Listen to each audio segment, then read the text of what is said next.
What's up guys, welcome back to another video, back with F1 2020, and today we are back with part 1 of my team career mode in F1 2020, and today we're here for the Australian Grand Prix, our first race of the season of our team of this whole career mode, to be honest. So let's hop into it quickly, hopping into FP1.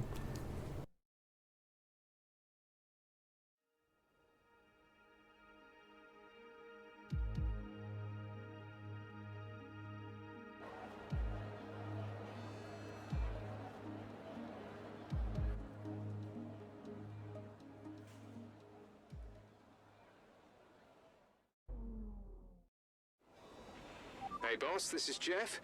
Just wanted to say thanks for trusting me as your race engineer. I won't let you down. The car is ready to go, but it's brand new of course, so there may be a few issues here and there. We'll be keeping a close eye on all the data. So we're here for the practice session, and not a lot has changed since F1 2019. All the practice programs are exactly the same. Nothing much has changed. The only thing that has changed is, like, I don't know, for example, the resource points that has changed a bit. So we're here hopping in for the track acclimatization. I can't pronounce that properly. So we're just doing our first few laps in the car, trying to get a feel for it, and the first thing I noticed is this car is very sluggish under slow speeds, like even more sluggish than the normal F1 2020 car, I think.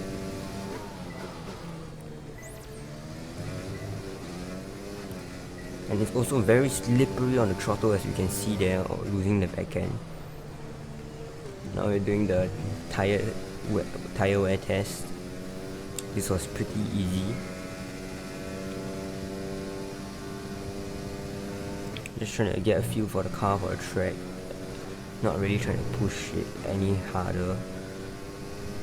And this is actually the qualifying pace program. Quite hard. I don't know why I couldn't complete it. I was a few tenths down, but at the end of the day we managed to score a decent amount of resource points. Brings us up to almost 2,000 points.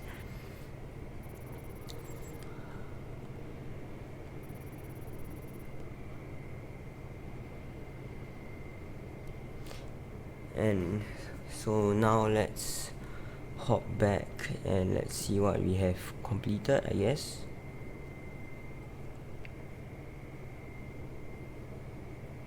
I think now we're gonna head into qualifying soon.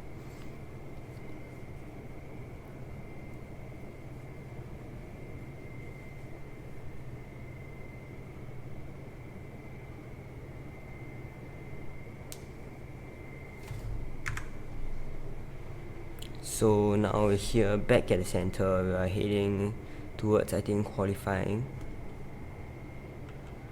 Checking on the engines, they are pretty fresh, I guess.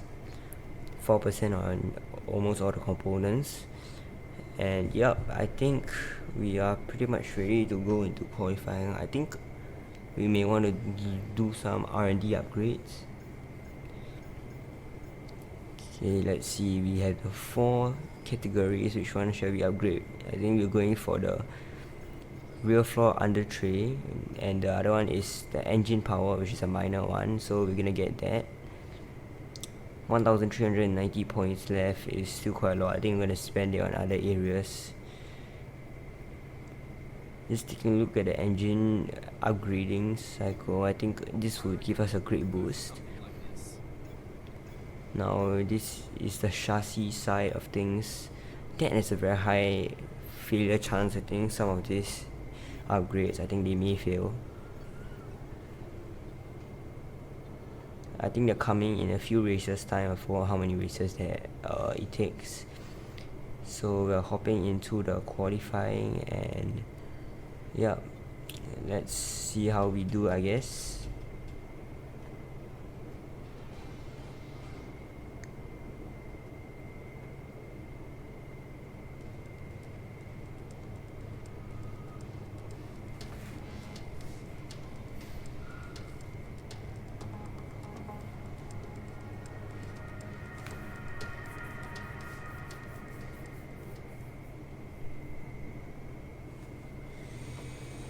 So here for Q1, I don't really have any expectation going to this qualifying session.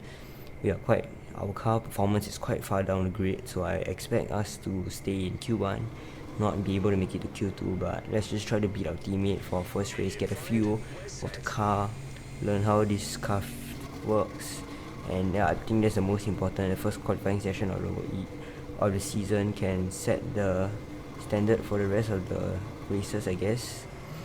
So we're going out for our first qualifying session of the team of the season, and this is gonna be quite exciting. Let's see where we end up in the grid, heading out from the pit lane. Okay, so this is my only lap I set because I invalidated the other laps, so I guess it's the only one I get to show you. Into the first corner, high speed right left, make sure to not run off the track, if not your lap time will be invalidated. Into the third corner and followed up by fourth corner, high speed left hander, and there's a flat out right hander coming up, quite easy in these cars. This is another chicane, right left chicane, braking hard for the first part. You can go a bit wide there, but if you go too wide, you're gonna invalidate your lap too. Into this tight right hander that leads into a left hander, you're trying to get the power down as early as possible, trying not to spin up the rear tires in the process. Next up is the fastest corner of the circuit, I think. Left, right, very high speed, try not to invalidate your lap as usual. I had a lot of invalidations on that one corner. Coming to the final sector, this is the slow speed corners, technical sections. Braking for the hairpin, lock up a bit, going a bit deep. It's not going to cost us a lot of time though. The final corner, very important, leading onto the straight. And we set a time of a 1:22.0 that will put us in P18. 2 places in front of our teammate Lacey in P20. So let's see where we end up, I guess. So this is the timing sheets. We are good, 2.3 seconds down from the leader. I think our teammate is only a bit behind us. And heading on to the end of the qualifying session, let's see who improved. I think I actually qualified lower than our teammate, I think. Your take on it. Why do you think you weren't as quick as your teammate today?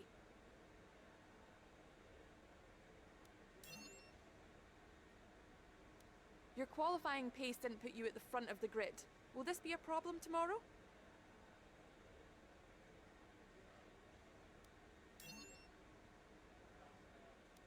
You scraped the walls a few times. Were you struggling for grip?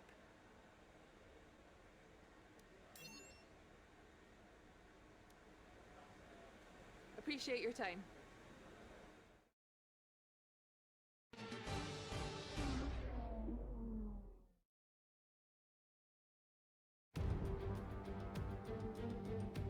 It's finally time once again to begin what promises to be another thrilling season of Formula One action. Pre-season times, subject of so much discussion in recent weeks, mean nothing now, as the cars line up to battle it out for points once again. So let's get this season underway. Welcome to the Australian Grand Prix. The Melbourne circuit is certainly one that needs to be taken seriously. Its combination of slippery surfaces and difficult corners make it a tricky track when it comes to overtakes. Drivers find it hard to pass and will need to take full advantage of those DRS zones if they want to have any hope of breaking through. Can Mercedes start with victory in their bid to win a 7th consecutive Constructors' title? Could Ferrari or Red Bull establish an advantage early on? And with 22 cars on the grid, how quickly can the new team find their footing? Well, it's great to be back, Anthony Davidson. We've got a lot to talk about this year. That's right, Crofty. It felt like a long winter, but it's good to finally be back. I have to think the usual suspects will battle it out at the front, but there are always going to be some teething problems early on in the season, so whoever can keep on top of their issues will have the advantage today. As I mentioned earlier, we're up to 11 teams this season, with a new entry run by Well, of all things, an owner-driver. That's something we haven't seen in this sport since Hector Raback over 4 decades ago. So how are they looking so far? Ever since their participation was announced, there were questions being asked about whether an outfit like this could survive, and certainly it's proving to be a trial by fire so far. Let's hope they can continue to draw in investment and find a little more pace as well. It's time to see how our drivers are stacking up after yesterday's exciting qualifying session. Good job yesterday from Valtteri Bottas. The Finn starts from pole position, and it's Lewis Hamilton alongside. Moving on to the rest of the grid, we have Leclerc, Vettel, Alexander Albon, and Verstappen, Sainz, Ricciardo, Norris, and Sergio Perez, Ocon, Stroll, Daniel Kvyat, and Giovinazzi. Raikkonen, Gasly, Kevin Magnussen, and Giuliano Alesi, Grosjean, Stevens, Russell, and Nicholas Latifi. Now, it's almost time for lights out, so let's go down to the track. So we're here on the grid for our first ever race on Size Motorsports, and we're here for the Australian Grand Prix. We'll be going for a medium to hard compound strategy, pitting at lap 13 to switch from the medium to the hards. And yep, I think that's basically it. Why I didn't choose the soft tire strategy, I don't think the soft tires can last, to be honest. It'll be very slow at the end of the stint. So if there's not much anymore, let's head into the race. We're here for the formation lap, and yup, just trying to get the tires warmed up, trying to experiment with the start here. Okay, our system checks are good. We need to stay in formation. So let's cut to the end of the formation lap. We're lining up on the grid. I'm starting P20 on the grid, and let's see what we can do from the start. Try to get a good start against the AI. It's 5 red lights, and away we go for the Australian Grand Prix. For our first ever race on this team, we get a okay start, I would say, but gonna get overtaken by the other cars going down the inside into the first corner. Can we make the move? Nope. We're actually losing positions, and we are actually down to last place. That's a bad start, very bad start. Okay, let's try to come back from this. Down the inside, go, there's a huge dive bomb. The cars were jumbled up on one another as we have a bit of contact with our teammate Alesi, but we don't have any damage, so that's fine. Oh, let's settle into the race. There's a lot of battling going on in front. I think the cars are holding out one another. Magnussen and Gasly battling very hard in front. Can we make a move on our teammate? We certainly looked for the move, but didn't make it stick. So let's just now try to settle behind our teammate, see what the pace is like, what the race pace is like. I realized that everyone else is on soft tires and I'm on the medium tires. So definitely going to be a bit slow from the start, but as the stint goes on, we become faster and faster. Lap 2 now, at the start of lap 2. Looks like Alesi is still in front of us. The gap hasn't really changed much. I think he has, as we get a huge dive bomb, not really huge, but from Grosjean. Down the inside of the left corner, we defended it well. He was certainly going to make the move done. Luckily, we braked late enough to defend our position. There was a very ballsy dive bomb from Grosjean. I don't know why he would do that. Cutting to the next lap, I think Grosjean is still trying to find a move, find a way past us.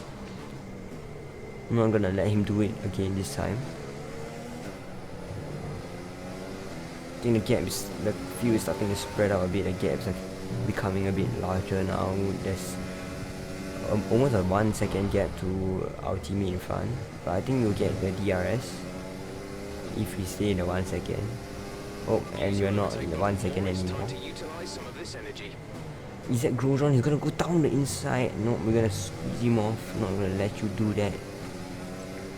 No way I was gonna let him pass me there. we get to our teammate has increased to 1.6 seconds now.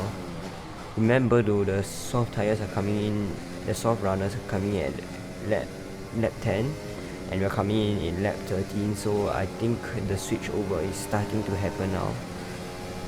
I think Lacey passed Russell in front, so now he's ahead of Russell. Now we're chasing after Russell. It seems like he doesn't have the pace because his tires are degrading quite fast, and we are actually much faster than him now. So let's try to get this move done, try not to get ourselves held up. I think we can work for a higher position. Try to get a good exit out of the corner. I'm not going to use that curb there because that causes you to get a worse exit, I should say. Coming to the fast left rights, I think if you get a good exit here, we can possibly make the move. Activating DRS and overtake mode. Overtake mode is so strong in the game.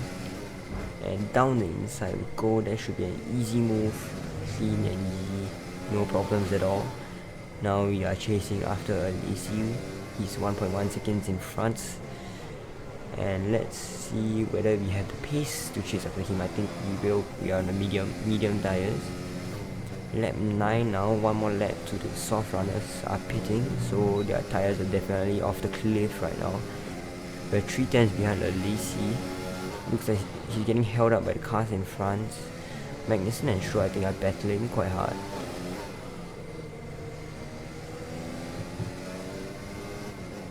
Okay, so the plan is we're gonna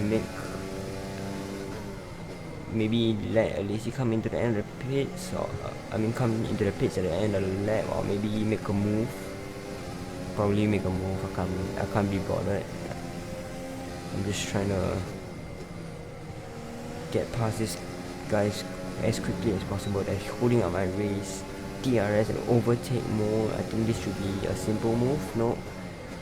Down the inside we go. There's very late braking, a bit of contact with Magnussen, but luckily we don't have any front wing damage. I think Magnussen and Stroll are holding up one another, and I think someone has retired from the race. There's a yellow flag. I think that is Grosjean, who has actually retired from the race. Is that gonna spice up the race a bit? And it's a safety car that is deployed.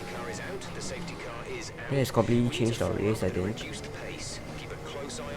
I think we can come back into the pits at the end of the lap. Maybe gain a bit of positions on some of the runners. I mean, the most sensible thing is definitely to come to pits.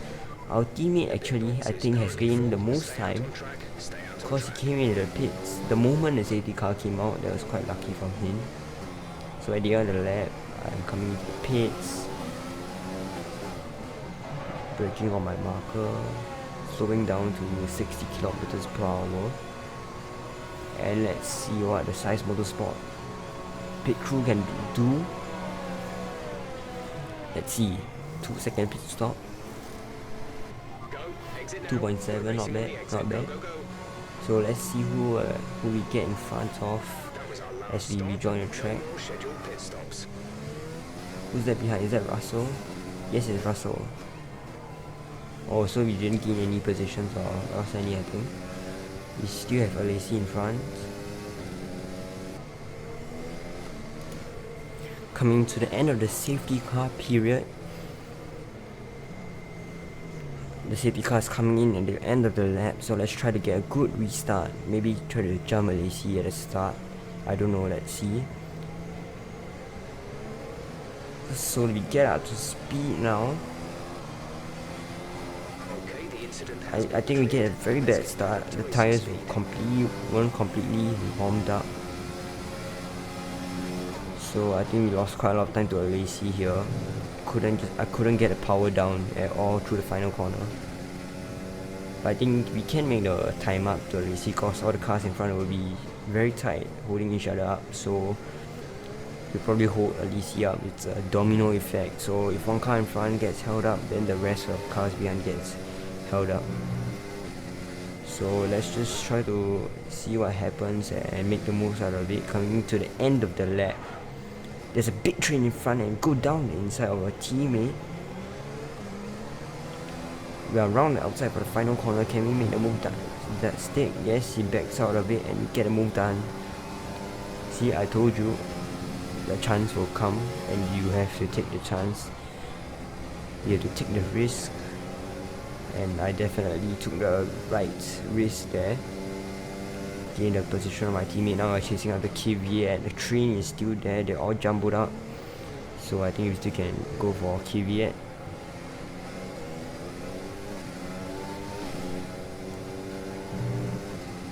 Through the first sector, Kvyat seems to be struggling a bit behind his teammate. The 38 is quite strong in this game. Something to take note about. Looks like the end of lap 16 here, the gap to Kvyat is quite high, and we actually gained a bunch of positions. For those people who just came into the pits, they didn't manage to come into the pits during the safety car, so they went in.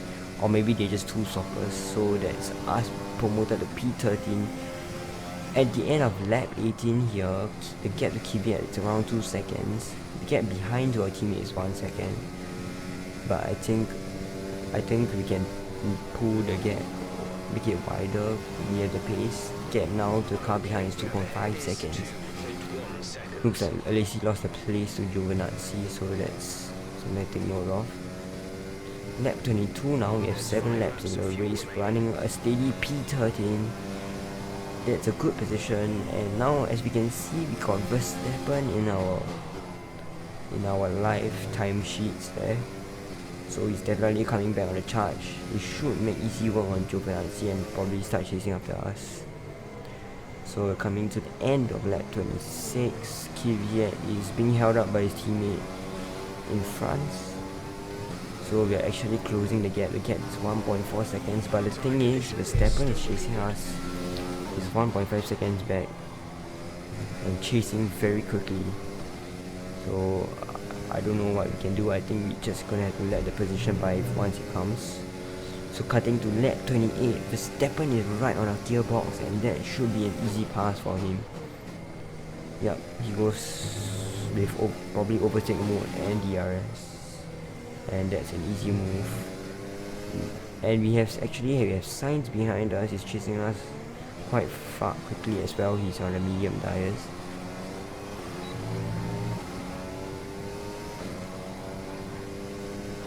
The gap now is 8 tenths. He's chasing very quickly onto the final lap. Let's try to defend from him. We can try our best.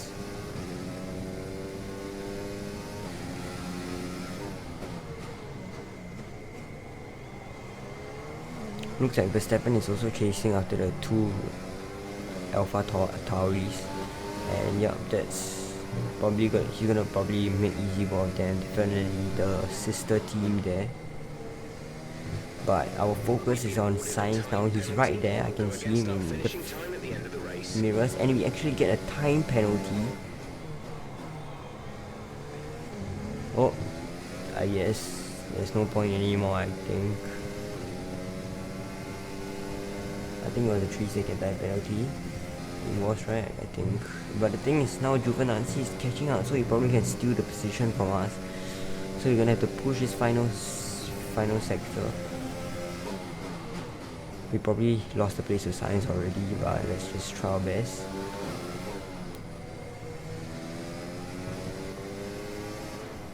Looks like Verstappen has overtaken Kvyat in front. I think he'll finish P11. That's quite sad. He's 1 place away from points. That's disappointing for the Red Bulls. And we actually come across the line. The gap to Giovinazzi is 3.8. That's close. P13. No, P14. Not bad, not bad. Debut race for the season for our team. And the driver of the day comes to us. Let's go. Decent race. It was an amazing race. The strategy definitely come into play there. What do you think it was that sealed the win for them? So if you enjoyed the video, make sure to hit that like button and subscribe to my channel. It really helps me a lot. And stay tuned to watch the other episodes of this My Team career. And I will see you next time. Peace.